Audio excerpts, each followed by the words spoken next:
Welcome to Agmax.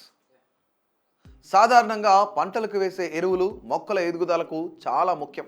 కానీ అవి సరైన సమయానికి సరైన మోతాదులో ఇవ్వకపోతే లీచింగ్ అనే పెద్ద సమస్య మట్టికి జరుగుతుంది. లీచింగ్ అంటే వర్షపు నీరు లేదా ఎక్కువగా ఇచ్చే సాగునీరు మట్టిలోకి చొరబడేటప్పుడు దానితో పాటు మట్టిలో కరిగి ఉన్న నైట్రోజన్, పొటాష్ వంటి పోషకాలు కూడా లోతైన మట్టికి లేదా భూగర్భ జలాలకు జారిపోవడం, ఇలా పోషకాలపై మట్టిలో ఉండకపోవడంతో పంటకు అవసరమైన పోషణ తగ్గుతుంది, మొక్కల ఎదుగుదల మందగిస్తుంది.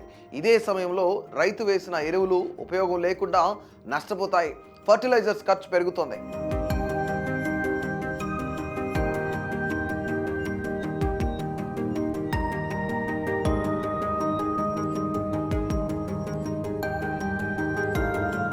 ముఖ్యంగా నత్రజని, నైట్రేట్ రూపంలో ఉండటం వల్ల నీటిలో కలిసి చాలా వేగంగా కిందకు జారిపోతుంది.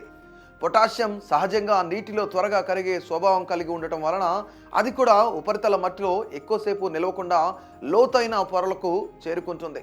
గంధకం సల్ఫేట్ రూపంలో ఉండటం వల్ల నీరు కదలిక ఉన్నప్పుడల్లా వెంటనే దిగువకు ప్రవహిస్తుంది. అలాగే బొరాన్ కూడా నీటితో దారలా కిందకి చేరి మొక్కలకు అందుబాటులో ఉండే పై పొరల నుంచి బయటకు వెళ్ళిపోతుంది.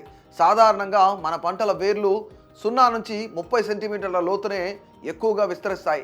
కానీ ఈ కీలకమైన పోషకాలు 60 సెంటీమీటర్ల కంటే లోతుకు వెళ్ళిపోతే వేర్లు వాటిని తీసుకోలేకపోతాయి. కొంతమేరకు అవి భూగర్భ జలాల్లోకే చేజారిపోతాయి. రైతు ఎంత మంచి ఎరువులు వేసినా వర్షం సరైన సమయానికి రాకపోతే లేదా ఒక్కసారిగా ఎక్కువ వర్షం పడితే ఈ లీచింగ్ కారణంగా వేసిన ఎరువుల ప్రయోజనం పూర్తిగా తగ్గిపోతుంది.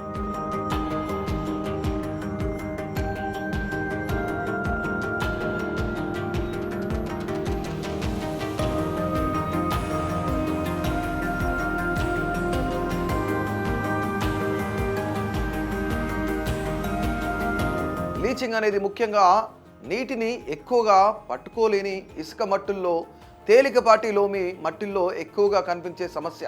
ఈ మట్టిలో కాటన్ ఎక్స్చేంజ్ కెపాసిటీ అంటే పోషకాలను పట్టుకొని నిల్వ చేసే మట్టి సామర్థ్యం చాలా తక్కువగా ఉంటుంది. అందువల్ల ఎరువులు మట్టిలో ఎక్కువసేపు నిలవక వర్షం లేదా సాగునీరు వచ్చినప్పుడు వెంటనే కిందకి జారిపోతాయి. ఉదాహరణకు రెడ్ సాయిల్ ప్రాంతాల్లో రైతులు తరచుగా చూసే సమస్య ఏంటంటే పొటాష్ ఎరువు వేసిన 10 నుంచి 15 రోజులకే ఆకులు అంచులు మళ్ళీ ఎండిపోవడం. ఇది పొటాష్ మట్టిలో నిలవక కిందకి లీచ్ అయిపోతుందని సూచించే స్పష్టమైన లక్షణం. ఇదే నత్రజని విషయంలో అయితే మొక్కలు క్రమంగా పసుపు రంగులోకి మారడం, కాండం సన్నగా అవడం, పొదలు గట్టిగా ఉండకపోవడం వంటి లక్షణాలు కనిపిస్తాయి. ఈ లక్షణాలు అన్ని మట్టిలో పోషకాలు తగ్గిపోయిన సంకేతాలు. అంటే రైతు వేసిన ఎరువులు మొక్కలకు అందకుండా వృధా అయిపోయాయని తెలియజేస్తుంది.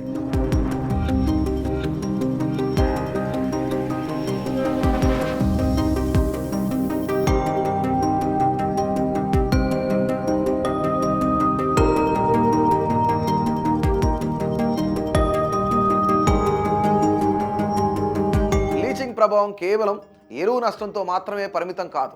ఇది పర్యావరణానికి కూడా తీవ్రమైన హానిని కలిగిస్తోంది. ముఖ్యంగా భూగర్భ జలాల్లో నైట్రేట్ మోతాదు అధికమైతే త్రాగునీటి నాణ్యత తీవ్రంగా పడిపోతుంది. నైట్రేట్ కలుషితమైన నీటిని చిన్నపిల్లలు తాగితే బ్లూ బేబీ సిండ్రోమ్ అనే ప్రమాదకర పరిస్థితి కూడా రావచ్చు. అలాగే వ్యవసాయ ప్రాంతాల్లోని చెరువులు, కాలువలు, కుంటల్లో మొక్కలు పచ్చి విపరీతంగా పెరగడం కూడా ఎరువుల లీచింగ్తోనే జరుగుతుంది. ఈ ప్రభావాన్ని యూట్రోఫికేషన్ అంటారు. ఇది నీటిలో ఆమ్లజనక శాతం తగ్గించి చేపలు, నీటి మొక్కలు వంటి జీవులకు ప్రమాదం కలిగిస్తుంది. ఇలా లీచింగ్ సమస్య రైతు ఖర్చును పెంచడమే కాక మానవ ఆరోగ్యం నుండి పర్యావరణ సమతుల్యం వరకు అనేక రంగాలపై దీర్ఘకాలిక ప్రతికూల ప్రభావాలు చూపుతుంది. రైతులు తరచుగా చేసే మరో సాధారణ పొరపాటు పంట ప్రారంభ దశలోనే ఎక్కువ మోతాదులో ఎరువులు వేయడం. మొక్కలు చిన్నగా ఉన్నప్పుడు వాటి వేర్లు పరిమితంగా ఉంటాయి, కావలసినంత పోషకాలను తీసుకునే సామర్థ్యం కూడా తక్కువే. అలాంటి దశలో అధిక ఎరువు మొక్కలకు ఉపయోగపడకుండా వర్షం లేదా సాగునీటితో కలిసి మట్టిలో లోతుగా జారిపోతుంది. ఇదే లీచింగ్ మరింత వేగవంతం చేస్తుంది. దీనితో రైతులు పెట్టిన డబ్బు వృధా అవడమే కాక పంట ఎదుగుదలలో ప్రభావం దశల్లోనే పోషక లోపాలు కనిపించే ప్రమాదం పెరుగుతుంది.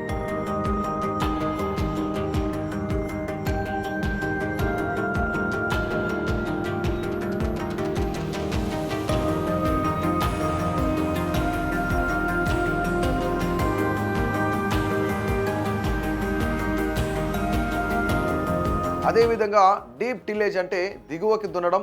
ఎక్కువ చేసే మట్టిలో పొరలు పలుచగా అయ్యి మట్టి దారుఢ్యం తగ్గుతుంది. ఇలాంటి పరిస్థితుల్లో నీరు త్వరగా కిందకు చొరబడి పోషకాలను కూడా వెంటనే లోతైన పొరలకు తీసుకుపోతుంది. దీనివల్ల లీచింగ్ స్పీడ్ ఇంకా పెరిగి పై పొరలో మొక్కలకు కావలసిన ఎరువుల స్థాయిలు త్వరగా తగ్గిపోతాయి.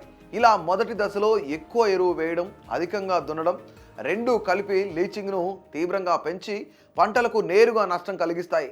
లీచింగ్ను తగ్గించడానికి శాస్త్రీయంగా అనేక పద్ధతులు సూచించారు. వాటిలో ఒకటి స్ప్లిట్ అప్లికేషన్. ఎరువులను 3 లేదా 4 విడతలుగా వేయడం. దీనివల్ల మొక్కల పెరుగుదల దశలో అవసరమైనప్పుడు మాత్రమే పోషకాలు అందుతాయి. రెండవది నిమ్కోటెడ్ యూరియా వాడటం. ఇది నత్రజని విడుదల వేగాన్ని తగ్గిస్తోంది. దాంతో లీచింగ్ ప్రమాదం తగ్గుతుంది. అలాగే వాటర్ సాల్యుబుల్ ఫర్టిలైజర్స్ వాడితే డ్రిప్ ద్వారా చిన్న మోతాదులో తరచూ ఇవ్వడం వల్ల పోషకాలు వృధా కావు. మట్టిలో సేంద్రియ పదార్థాలు, compost, vermi compost, green manure అధికంగా ఉంటే మట్టికి నీరు, పోషకాలు పట్టుకునే సామర్థ్యం పెరుగుతుంది. దీనివల్ల లీచింగ్ చాలా వరకు నివారించవచ్చు. బయోచార్ వాడటం కూడా ఇప్పుడు ప్రపంచవ్యాప్తంగా ఒక పెద్ద పరిష్కారంగా కనిపిస్తోంది. ఇది మట్టి సిఈసిను పెంచి పోషకాలను బంధిస్తోంది. జిప్సమ్ వంటి మట్టి శోధకాలు కూడా పొటాషియంను మట్టిలో నిల్వ చేయడంలో కొంత సహాయపడతాయి.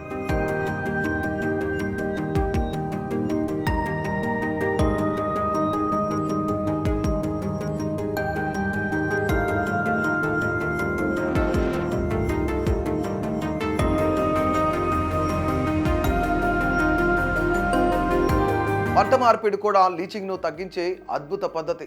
పప్పు దినుసులు, గడ్డి వంటి లోతైన వేర్లు ఉన్న పంటలు మట్టిలో మిగిలిన పోషకాలను పీల్చి మళ్ళీ మట్టిలో నిల్వ చేస్తాయి.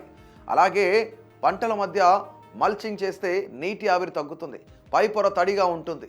దాంతో ఎరువులు కిందకి జారకుండా పై పొరలోనే స్థిరంగా ఉంటాయి.